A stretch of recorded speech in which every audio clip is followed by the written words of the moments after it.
John Sargent with the Alarm Museum. And I'm Ralph Sevinor from the Alarm Museum. Welcome. Thank you. We're here with Nigel Spinks, and we're going to go through his life and his work with the industry and some very unique experiences that he's had over the years. But first, let's talk about when you were young. Growing up, what did you want to do as a career? I always wanted to be an electrician. When my father was in construction, he worked for a school board. I'd go there before OSHA and all those kind of regulations. I'd go there and I'd always work with the electricians.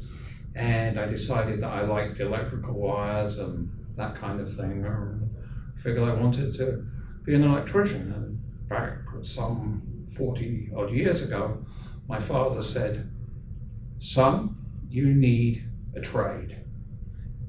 Then you can go and do whatever you want, but you must get a trade." And I said, "Okay, well, I want to be an electrician." So subsequently, I started working for the Water Authority in the UK, and people said, "Water and electricity don't mix." And then I said, "How do you think the water gets pressure, and how do you think we get water from the ground?" "Oh, I get it now."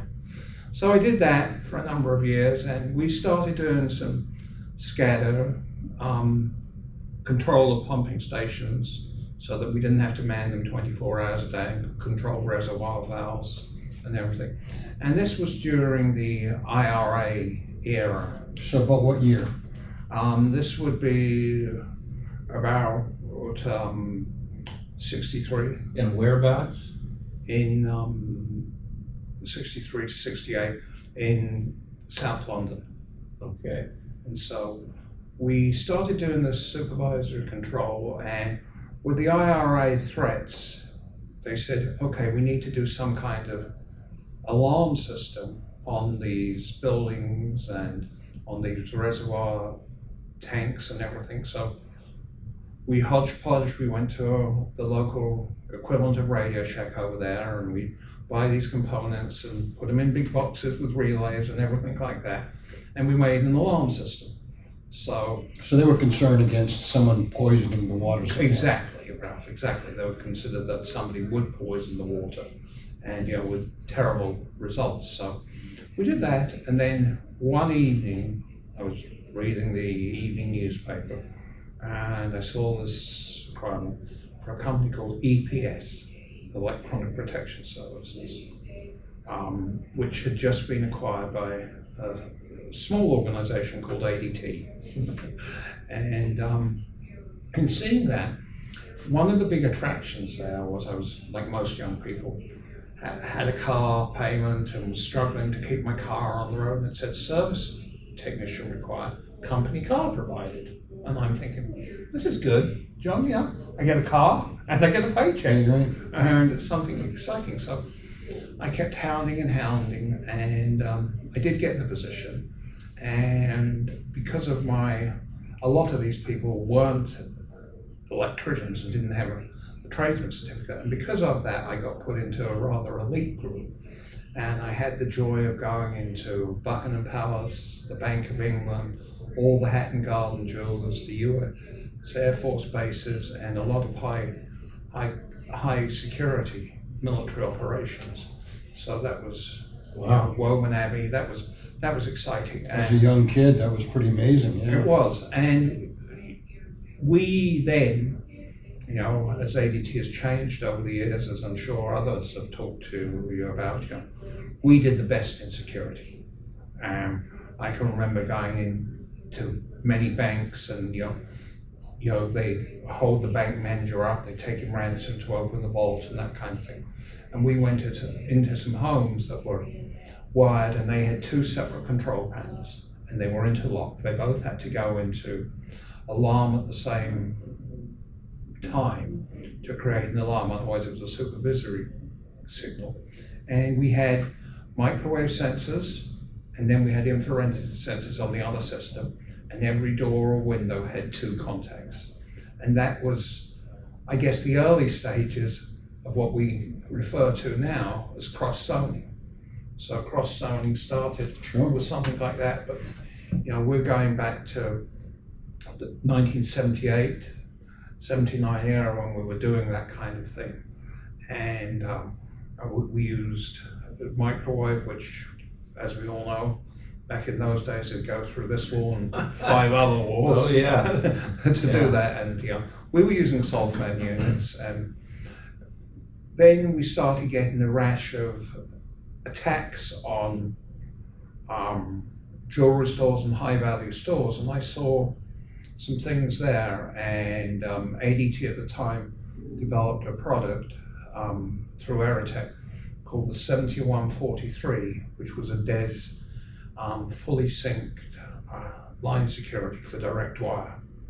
So that transpired. So I think when I look back in my history from manufacturer, that was a milestone to have a encrypted direct wire signal. Did they use central stations in the UK? Yes, they did. And they were McCullough tapes, and very similar to what we had here in the US, the 85G drops, and 4 direct wire, and the same technology. But we seem to have a more sophisticated criminal at the time who were actually doing compromises on direct wires and were attacking the jewelry stores in Hatton Garden and going away with millions of dollars of spoils. And I could tell some stories out of school that after I left and came over to Canada, and my first job in Canada was with ADT. I did a transfer, but then talking to some old friends down there, apparently one of the central station supervisors had been clearing the 85G drops and said, "Oh, that was an intermittent ground, that was nothing." And so looking back, You were doing it nefariously? yes, Intentionally? intentionally, doing it intentionally. He was on the inside getting a take of the spoils with the criminals. So that was a eye opener to me that people would do that kind of thing. And so I think fast forward a little bit, the automation packages, as fundamental as they were, even when I came to the manufacturing industry in 1992, when I started with DSC, automation was just on its infancy. So what brought you from ADT Canada to DSC? I was a couple of stops along the way. I went to work for Chubb Security. Oh, Chubb, of course. As a regional sales manager there, and back in the day, in 1983, 84, it was a very sexist world there. I had 8 ladies who sold residential systems, and I had 6 guys who sold commercial. And the guys would go in and tell the prospect, well, this one detector or beam's going to cover your entire warehouse. And the ladies would say, well, Mrs. Smith, this keypad on the wall isn't going to ruin your wallpaper or your things. So that's how we rolled back then. And obviously in today's world, it's the right individual for the position, but that's all we hired. Back then it was just kind of a signal. And my competitor, ADT in Kent, did the same thing. They hired the same ladies for residential and guys for the commercial, just to do that kind of thing. So that was interesting. The other big event, of course, that changed the industry, I think, for me, was the Courier Smith first communicators and something called the telemeter with ADT. Can you talk a little about the Courier Smith system? The FSK format, yes, and that was a pin programmable with flying leads, and you'd have it dial the number. Right, because I believe Courier Smith was the first. I believe so. Well, it was the one we had in the UK, and prior to that, it was the old telephone dialer, the 911 telephone dials, and the tape telephone dialers. Remember those, John? Oh, yeah. And in the UK, when we had licensing, you had to have it registered with Scotland Yard, otherwise the alarm system, they wouldn't respond to it. So fast forward a little bit, when I left Chubb, I started my own business and did that for 5 or 6 years. And I always used DSC product. And I had some problems. All manufacturers, especially back then, had bugs in their software because we were the first microprocessor at DSC. And when I went in to see the then current owner, John Peterson, he said, I was crying my woes about all the truck rolls I'd done and how many hours I'd wasted and how my customers were upset. And he said, we'll take care of it, send you some free product. And when Brinks came along and started giving away alarm systems at $99, I said, not sure this business is still for me. So I went to work for DSC, and then he had recently purchased SureGuard, the central station receiver company in Montreal, and they did a lot of embassy work for two-way voice listening for threats. And we, with a group of engineers, which I was leading, we designed the first multi-format central station receiver, which, as we know now, became the market leader. And I think the one we have today, does, I don't know, 40 or 50 different formats across the globe.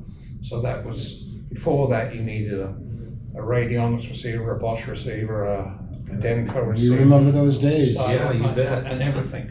So that was a big turning point in the industry, I think, and then everybody recognizes that today, that we did. And some of the automation manufacturers didn't think it would ever take off. And the other thing, when we designed our large product, I said to the owner at the time, I think we should charge for service contracts. He said, well, lots of luck with that. The central stations will know we're paying. I said, well, they're paying all this money for automation providers. It's a small pittance to pay $5,000 a year to make sure you can have replacements. And we built a very successful business of recurring revenue. So then, while I was running that operation, this is SureGuard. SureGuard, Bell South came into my office and said, we've got this interesting technology. On the cellular phones, there's something called the control channel. And we expanded that control channel and were able to send small packets of data, because that control channel was only used to set up the calls, to transfer them to voice. And we birthed a product called SkyRoute, which was on the AMPS network, and we used that, and the competitor at the time was Aeris, and they were manipulating it with special area codes. But we were very successful with that, and after that, we built a UL clearinghouse, and all the signals went through there as a manufacturer. And Now, about what time frame, Nigel? that would be, let me reconcile that. So that would be around 2000, probably around there. We're a little bit earlier than that, probably 1998, somewhere around there. And when the amps went away, after we had this clearinghouse, our engineer said, well, we really don't need this clearinghouse. We can go with our special protocol, we can go from a cellular device straight into the central station. And that's what we did do. And to this day, the Connect 24 business that I helped birth and build, there isn't a third party, A knock. a knock in it, which we considered a point of failure. So why have additional points of failure, John, when you can take them out? And all you've got is a service provider. So that to this day, we filed a number of patents around it, and we were lucky enough to have been purchased by Tyco, and so we had the ability to file patents. We had a good team of IP lawyers, and so we got a lot of protection for those devices. So fast forward from there, we were bought by Johnson Controls, and that business continued. And then one year we were edicted at ISC, we need to expand this business, go and find something. So a few of us went out looking on the floor, and we looked at ISC, and we found a company well known now called Qualsys, who was a Silicon Valley startup, and there was an investment made in that by Tyco. And a couple of years ago, Johnson Controls purchased the entity. And when we look at what we have, because we already had purchased a company in Israel called Visonic, which was a leader in wireless technology. They helped us, and I was talking to John a little bit about this earlier, Ralph. They helped us expand into the Zigbee market, and we took the MSOs. And can you explain what Zigbee is? Zigbee is a mesh network rather than point to point, and the more Zigbee device is very similar to Z-Wave that you put into a home, the stronger the network gets. So it's it was interesting, and we provided products to Comcast, Rogers and Canada, Cox, Time Warner before they were bought out, and it was a phenomenal takeoff there for the industry. It was a game changer, and we saw, having been in the industry for a long while, I mean, we know Ameritech, it was basically a phone company. We'd seen Bell Canada in and out of it, and there was a lot of people saying that this isn't, that they're going to be a flash in the pan. Well, fast forward 5 or 6 years, they're not a flash in the pan, right? They're here to stay, and I think it'll continue to grow in that segment. But the wireless, what's in the future, I think we need improved microprocessors that will allow lower power consumption for more wireless devices, longer range. I think that we need to make every device in the field, whether it be a motion detector, a door contact, it's a two-way protocol, and I think everything should have a two-way protocol today. OTA upgradable, because we've all heard the stories of manufacturers, and we've been amongst those when I was at DSC, of having to do mass recalls and huge compensation checks, and very upset installing dealers today. So as technology improves, I think everything needs to be OTA upgradable, so if there is a bug, we can push the fix, Right. And you can download it. We did a very early on deal at DSC with Steve Trundle of Alarm.com, and that turned out to be a very fruitful relationship. All the while I was with DSC before I retired back in 2019. Since then, I've been doing some consulting work. I worked for a SAS cloud provider, helping them understand the marketplace of where they were and what their competition was really like. And so that's been an exciting role. And I've been doing some other things since retirement, and it's exciting. I love the industry.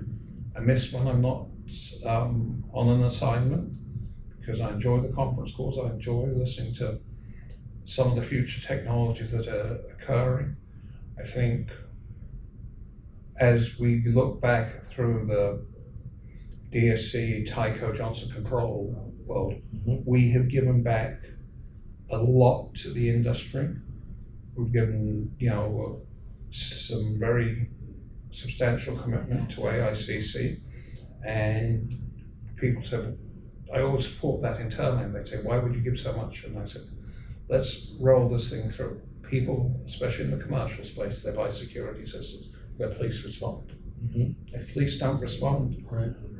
people are going to say, well, I might as well just have a guarding company check my building. So I think when AICC had their model ordinance, I think that has helped the industry last longer.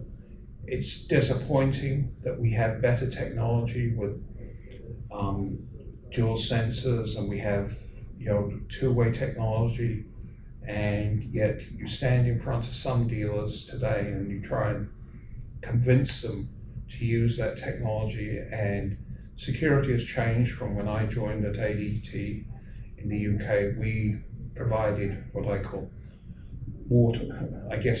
very tight security. And seeing the industry change, there has been lots of dealer programs, as we know, come and go, and some of the funds that are issued to those dealers, they have a 90-day warranty on it. And when we try and convince dealers, this is better. And I've had conversations with the actual acquiring dealer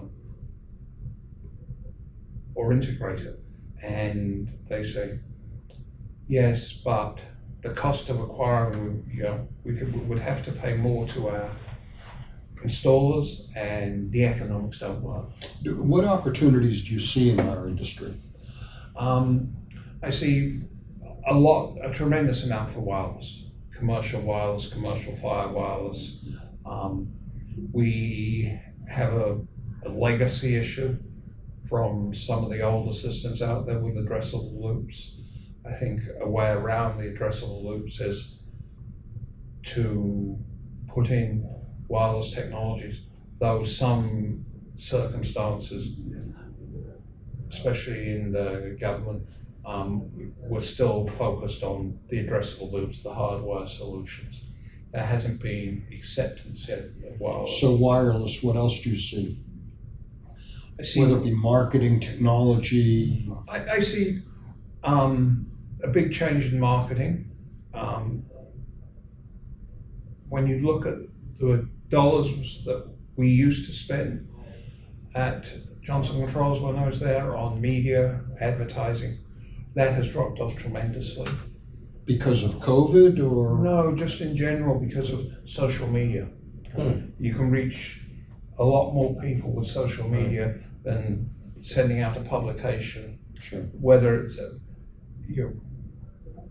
I think we all get some of the well-known trade publications electronically, and I must be old-fashioned. I still have them mail me a paper copy. Me too. Because when if I'm on a plane, I like to read through it or something. I can't grasp it all when it's electronically. But if somebody sends me a little Facebook thing, I look on Facebook and I read it and I digest it. If you were to tell me, give me 2 or 3 items of best practice to succeed in this business. To succeed in this business, I'm talking more from a dealer standpoint.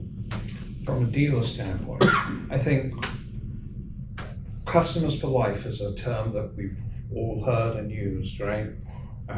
More dealers now need to focus on customers for life. The better ones do. Some of TMA members do that. They focus on customers for life and ignore the initial cost. There are still some very small dealers, and I was quite frightened actually when I saw the amount of dealers that still have 3G communicators left online. Some of it was chip shortage, but some of it was laziness. And I talked to some people in Canada as recently as a couple of weeks ago, because the 2G network went dark up there. And at the end of December on Rogers, and they said, if we call the customer's going to expect us to pay. If the customer calls me and his unit's beeping, we stand a better chance of getting money for it. But to me, that's the whole wrong approach. I mean, if you've got a customer for life, you want to be proactive, you want to call the customer and say, this is what's happening, explain, and take advantage while you're out there and say, well, Is there any upgrades we can do because technology has likely changed? And perhaps you can increase the RMR and get a few dollars for the work, but that's proactive. I think there are some companies that do a good job of two-way voice. I think you will see more two-way voice That's interesting, yeah. deployed, especially as the police departments, depending on who's in governance at the time. We're all hearing about defunding police departments and that kind of thing. So you really want to know, is it a real person there? So two-way voice gives you that. Right. Video monitoring and cloud services is definitely a growth area, and I believe that any product that's connected to the cloud has to have very stringent cybersecurity examination. Is that going to be a big concern in the future, cyber? I believe so for the cloud-based systems, and more is going to the cloud, as we know. Some of the automation providers are offering services to take out from the small central station where the guy's got a few central station receivers, and they're offering good presentations on the economics. Some are offering, you can control it during the day from 8 till 6 at night, and then we'll take it over. I'm not quite sure how that's going to work. Right. Because you're going to, that's a whole different dynamic. Will that happen? Probably. Will there be more acquisitions? I think there will. So you see more company roll-ups. I do. Why? I just think the little person who doesn't have a good base is going to see Amazon, Google come into the space. Hard to compete. Ring, when they started, was a very almost laughed out of the scene, and as we laughed out SimpliSafe. SimpliSafe was a piece of unknown hardware. When you look at SimpliSafe today, they're a strong competitor. I live in a fairly affluent neighborhood, and when I take my dog for a walk, I'm surprised that the homes in there have SimpliSafe signs in the lawn, which you wouldn't have seen 5 years ago. You would have seen an ADT sign or a vector sign or something like that. So there is this for the self-install, and more companies are gearing up. Some of the products we used to sell at Johnson Controls, one like that, we actually did design it for self-install. And Do you see a conventional company being able to have a self-install component? yes, absolutely. So you think the two could work together? Right. I mean, one of the things I've talked to one of the larger companies about is they have such a terrific brand, and their RMR is higher as an integrator or installing dealer with their own central station. And from a marketing standpoint, do they devalue that brand by calling it the same company and offering $9.95 monitoring versus a $49.95 service? So I think you're going to see some of that, maybe powered by the famous word Intel Inside, powered by. Right. But it's definitely going to happen that there's going to be more self-installs. Interesting. I believe. I mean, self-install's been around for years. Radio Shack has had it, Right. 80s, 70s, 60s. Companies I remember in the 20s had self-install. So what's changed on the self-install from the 1960s, the Radio Shack, to today, where they're making inroads? I think the wireless technology's improved tremendously, and manufacturers such as the one I work for have come to this magic pull tab. And the battery. Yeah, for the battery. And you can also look at some of the products that are on the market now. You can scan them in. a lot of these QR new, codes. and a lot of these new keypads, you know, it doesn't matter which manufacturer it is, have cameras in there.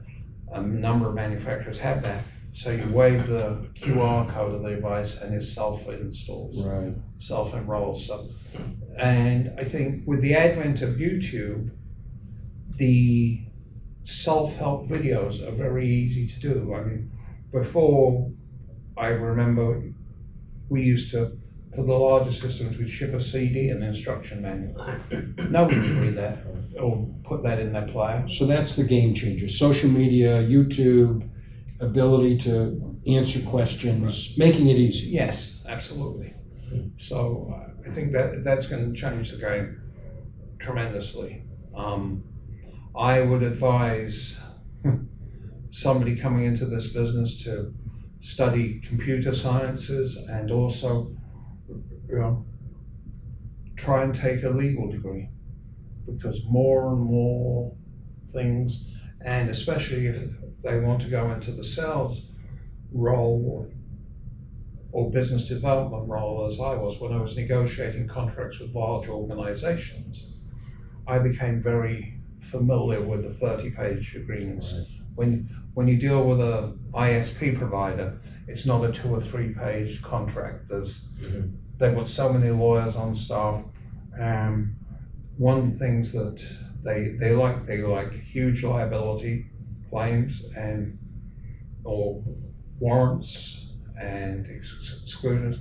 The other thing I see a lot is we're all used to the term in the manufacturing business as you as an installing dealer, RMA, return material. And I remember when I was first in the ADT, what we used to have to fill out a tag there, and they came up with appropriate things. You had to write it. If you ripped it out of an install, you had to write what was wrong with it. And they would fix it. Right. Now, a lot of the contracts I have negotiated, we give her a warranty allowance. 2% or something. Yes, we can't, the larger manufacturers, logistically, you can't take a contact that sells in market for $30 that's damaged, the plastic's damaged probably, where it's gone adrift in warranty. You take it off, all the tapes off the back, the QR code that a lot of people use, where they put the double-sided tape, that's on the back, so that's gone. You can't take that back to your office, have somebody in your warehouse box it up, send it to us, and the consumer laws, no matter who you are, and we see that with Apple. I mean, I buy a lot of my Apple devices on the Apple refurbished store because they comes back and they can't sell it as new, right. but they put it in a nice shiny white box. Sorry, they put it in a brown box rather than that fancy box there.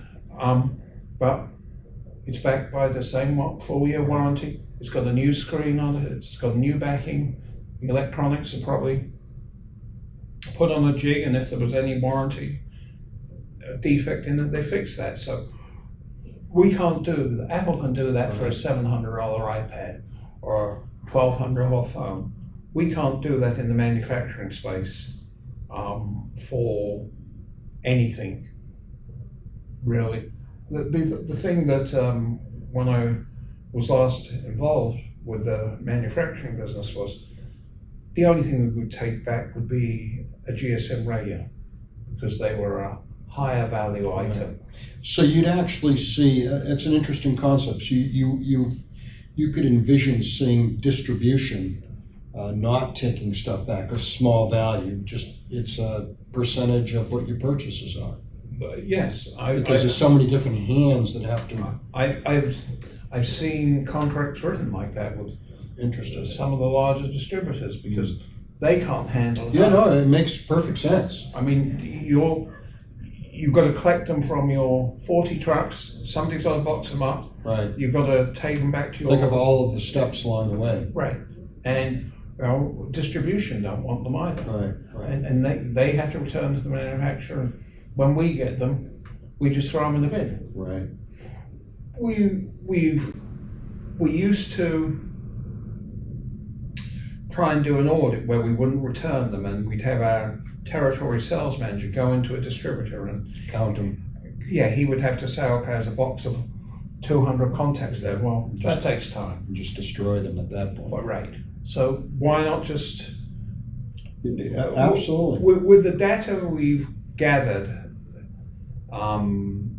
as manufacturers over the years, we know what our bad out of the box defect is. We know what our warranty claims are, and that enables us to say there's X% as a warranty allowance, because nobody's perfect. Somebody's, not going to put a magnet in a contact or something, and Right. so you're going to get those returns. Right. Interesting. But I think going forward, for the 20-year-old, going to college, law is a good. So computers, business, law are the three Yes. today Today. to succeed. No. And I guess I would recommend even for someone that's seasoned, right? Right. I often wish, when I was negotiating these contracts, and I negotiated a lot of them Yeah. with some senior corporate counsels, and I thought, boy, I wish I'd been a lawyer as well. Right. And that's why, as we all know, when you hire a patent attorney, they're twice the price of a regular lawyer, right? Because you have an engineering degree, Right. have an engineering degree in IP, and you Yeah. have a lawyer. So that's why they're very expensive, and that's why patents become there. I think the other thing about patents, they're going to be tougher and tougher to write and to get issued, because if you make it so narrow, it doesn't protect you from much. You can Right. design Jump around around it, it, yeah. jump around it. The broader you make it, Less chances of getting approved. yes. So that's a whole different world to when I ran Shurgard and we were filing for some of the patents, a multi-handshake and things like that, and any identification, the DNS style number identification, we could tell which customer site it was coming from, and if it wasn't working, that was a tremendous help to the central station. We could say, okay, this number keeps calling our receiver and it's dialing from this phone number. So you could go into your automation, you could say, okay, that's the Jones residence at Smithtown or something like that. So those patents helped us be very successful in Shurgard. The other thing that's going to take off, and is already started to take off, is the video surveillance, and with artificial intelligence, So more real time. real time. Yeah. More and more you see that, and that's going to cut down on false alarms, because you're going to learn in the algorithms of even an office that has 200 workers or something, they're all learnt in, and that combined with the access control and the badging system gives you the ability to say, okay, the average motion detector, as we know today, for $35 or something, is going to very soon be a motion camera that does that with AI. And the technology's out there now. There are a number of startups, so especially I've met a few from Israel, where, as we know, their engineering is excellent over there. And looking at the silicone they're producing, they're just trying to sell it now. The microchips, they're small enough to go in a motion detector. They actually sell the wafers or sell the ICs? They sell the ICs. I see. They've designed silicone, but they need volume, because they're silly prices that you can't make a commercial solution. It's going to come more and more down. I think the other thing with false alarms, as I mentioned before, with all the keypads now having cameras in there, you take a facial Right. of who disarm the You system. don't need a code, just need a face. Right, and that combined with Bluetooth. I mean, so the technology is still growing. So yeah, there's a lot that's really in the horizon, in infancy. Yes, and as manufacturers, we have to Right. be on our toes to make sure we keep up Yeah. on that. And it's always a delicate balance when you're in the manufacturing business, because you want to get products to market, because he who gets product to market sets the price point. If you're not a follower, you're a leader. But that takes a lot of resources. And one of the things you want to do, you want to split some of your resources over to pure R&D rather than engineering, Right. to have a think tank about what's going to be in the future to where we are sitting today. I think that's my thoughts. This is great. Wow. John, questions? Yeah. No, it's amazing, Yeah. the detail in there. As I got to think. So What's fascinating is, we were just talking about, whether Bluetooth or Wi-Fi or the cameras, the memories. There's a lot that Well, we can, you think it's mature, but there's a lot more to go. Yeah. I think you touched on something there that we didn't talk about, is Wi-Fi. When I talk to a lot of installing dealers, they say the biggest amount of truck rolls we do with the cameras that are interfaced to the systems is for the cameras going offline. And when they go offline, you can't reboot the Wi-Fi. So there are products coming out now that you can remotely Boy, that'll be great. reset the Wi-Fi. Yeah. Automatically. Yes, it was over the cell or through That's great. other means, because it's not cheap to roll a truck. No. And those costs are only going to go up and up and up with and gas. if you have a plain old power failure and it comes back, Yeah, then locks you're up. affected by that.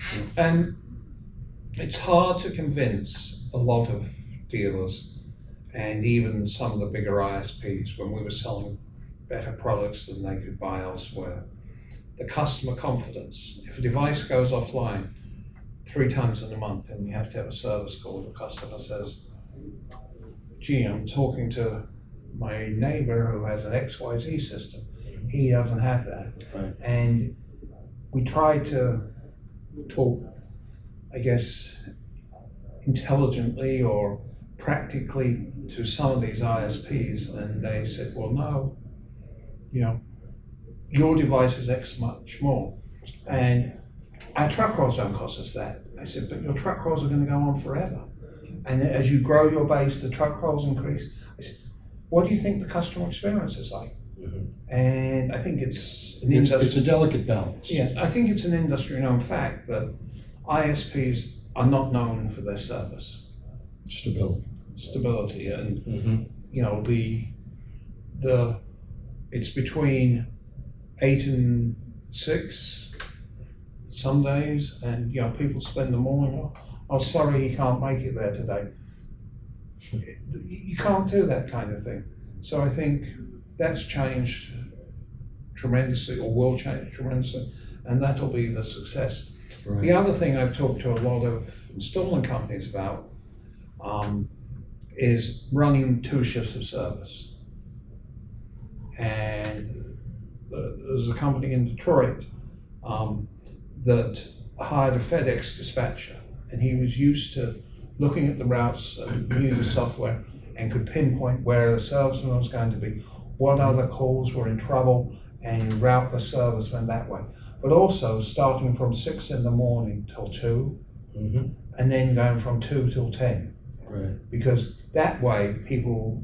Have you heard that, John? Yeah. That's interesting. So that was shared with me by a client. And it's been successful. Yes. You think about that, right?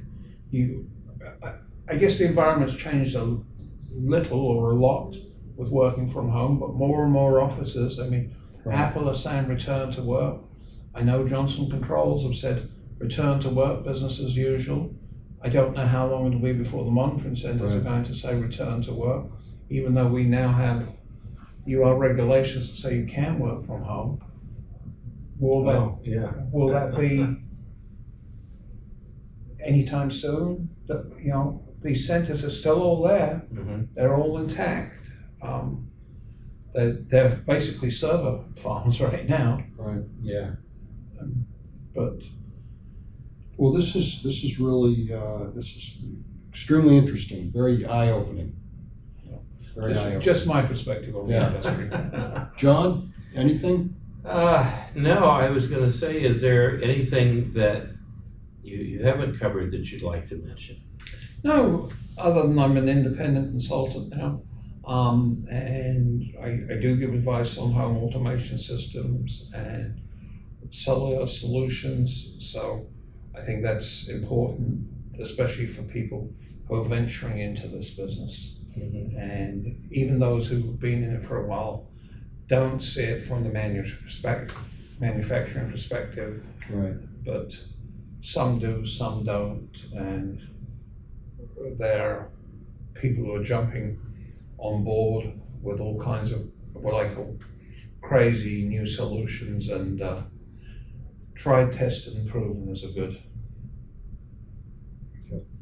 method, I think. Yeah, Ralph. I absolutely So agree. you're not fully retired? yet? No, not yet. No. Okay. I don't think you ever retire in this business. You just get And what's your company's name again? Southern State Security Services. Okay. So, Well, that's great. Appreciate the opportunity. Appreciate you spending the time. It was really enlightening. A lot to learn, a lot to digest. thank you, Ralph. Thank you for coming. Thank Yes. you. Thank you. Thank you.